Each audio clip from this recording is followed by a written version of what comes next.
And our top focus on World DNA. Massive demonstrations continue for the third consecutive night in Israel's Tel Aviv. Of course, with demonstrators clashing with the police, demanding Prime Minister Benjamin Netanyahu to secure a ceasefire and hostage release deal following the recovery of 6 dead hostages from Gaza. Demonstrators in large numbers took to the streets yet again after Prime Minister Benjamin Netanyahu dismissed making any concessions in stalled talks towards a hostage release deal. Many Israelis blame Netanyahu for the mounting number of dead hostages and are calling for a ceasefire agreement to free the remaining hostages.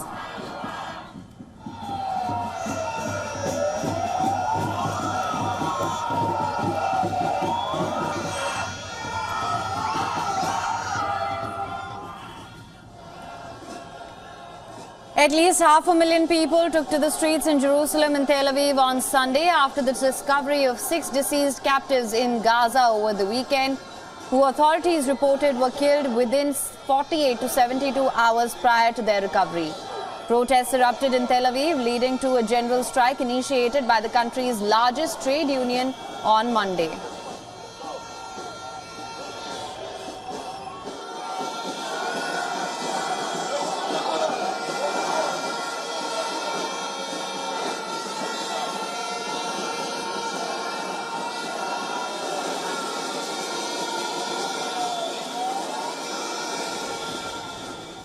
On the other hand, the United States has called for urgency and flexibility to finalize an agreement between Israel and Hamas for a truce in Gaza. State Department spokesperson Matthew Miller said that the United States will work over the coming days with mediators Egypt and Qatar to push for a final agreement. But there are dozens of hostages still remaining in Gaza, still waiting for a deal that will bring them home. It is time to finalize that deal. The people of Israel cannot afford to wait any longer. The Palestinian people, who are also suffering the terrible effects of this war, cannot afford to wait any longer. The world cannot afford to wait any longer. He also said that the bridging proposal that the U.S. is putting forward and what the Israeli government also has agreed to, it includes the removal of the Israeli Defense Forces from the densely populated areas, including the Philadelphia corridor.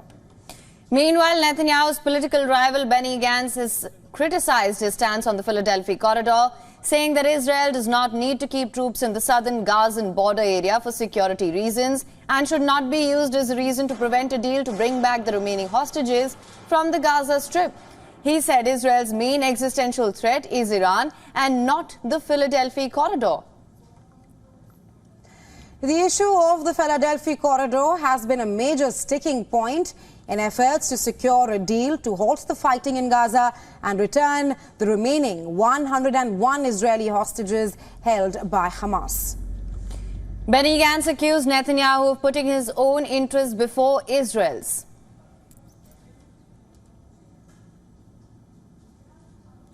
The Prime Minister did not look the public in the eye and tell the truth, that he won't bring the hostages alive. He won't truly protect the southern corridor of Gaza, that he will not return the residents of the north to their homes, that he won't prevent Iran from obtaining a nuclear weapon. Furthermore, the United States has announced criminal charges against top leaders of Hamas over their role in the October 7th deadly attack on Israel. Militant group's chief Yahya Sinwar, along with at least 5 others, have been accused of orchestrating the October 7th attack, which killed 1,200 people, including more than 40 Americans. The attack triggered an Israeli assault on Gaza that has killed more than 40,800 Palestinians. Out of the 6 accused, Sinwar is believed to be in hiding in Gaza, while Khalid Mishal, who heads the group's diaspora office, is based in Doha. And Ali Baraka, a senior Hamas official, is based in Lebanon. 3 others, Ismail Haniyeh, Mohammed Deif and Marwan Isa, they all have been killed. The White House said that Hamas has even more American blood on its hands and will pay for the deaths of 6 hostages, and President Joe Biden is working round the clock with his team to get a ceasefire deal through. Make no mistake about it, Hamas leaders are going to pay for these crimes. And he and his team, for sure, will keep working around the clock to get this hostage deal done. And this is a president that has been pretty clear about that. He's spoken about making sure that we get this hostage deal done. He's met with the hostage families.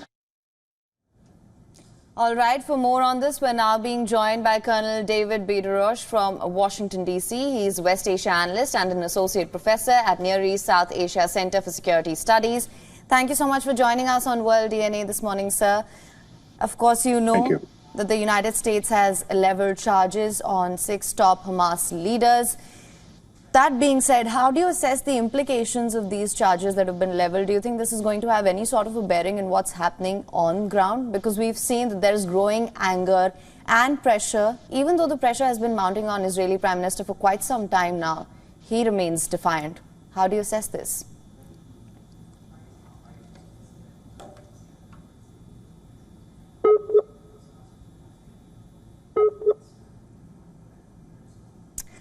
All right, I believe there is some technical issue that we're facing right now. We will get Colonel David Bos back online with us. Just to let our viewers know that massive protests are continuing for a third consecutive night in Israel's Tel Aviv, with demonstrators clashing with the police, demanding that Prime Minister Benjamin Netanyahu secure a deal for the release of all the remaining hostages. And this anger and outrage, wave of anger and outrage, comes following the recovery of 6 dead hostages from Gaza. Apart from that, the Philadelphia corridor, which has in the past few weeks been a point of contention between Israel and Hamas militants for a ceasefire deal. And now in the latest, the White House has announced that Israel has agreed to withdraw from parts of Philadelphia corridor. And the withdrawal of troops was to take place in the second phase of the hostage deal. And Mossad chief David Bos said that Israel is now willing to exit the Philadelphia corridor. Of course, the question remains, how will this impact the ongoing ceasefire hostage talks? Because in the past, we've seen that the Israeli Prime Minister Benjamin Netanyahu has been adamant on the deployment of the Israeli troops at the Philadelphia corridor. The United States, of course, has called for urgency and flexibility to finalize the agreement between Israel and Hamas for a truce deal.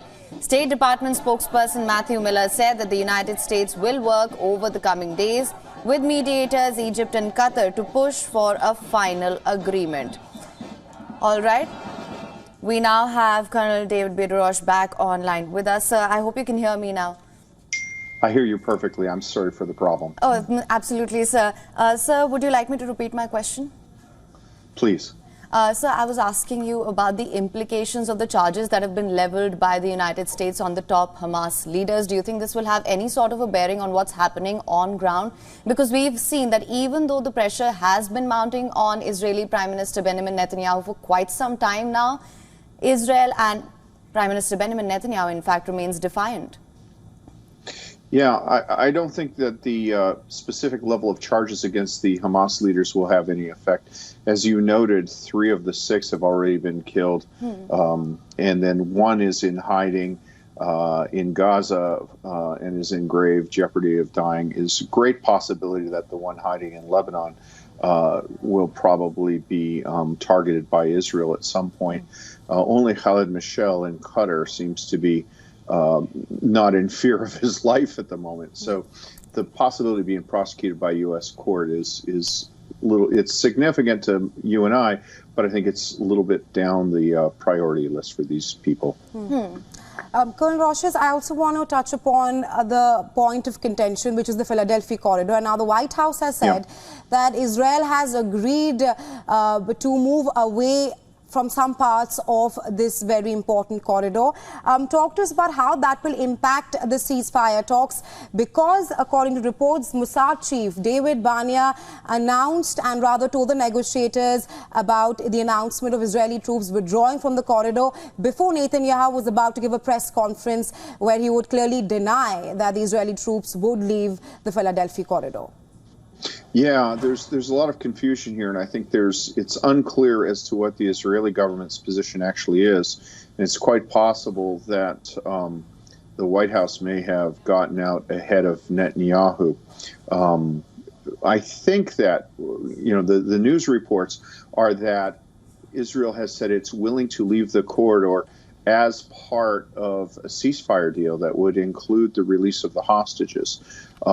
That's interesting, but I think it's not really likely to happen in the short term, because Hamas knows when it releases the hostages, Israel will destroy them once and for all. The hostages are what's keeping Hamas's leadership alive within the Gaza Strip.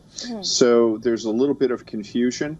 Another complicating point that your report didn't bring out is that there's an issue with Egypt under the Camp David Accords that returned the Sinai to Egypt. Israel is very limited in the amount of forces it can have within 1 kilometer of the Egyptian border.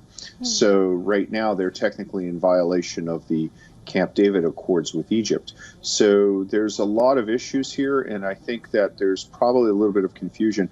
I suspect that Netanyahu will deny that this deal has been made, and I think that Barnea and the other leaders will say, yes, we can do this as part of a peace agreement, but again, or a ceasefire agreement, but again, that has floundered over and over again on the hostage release issue.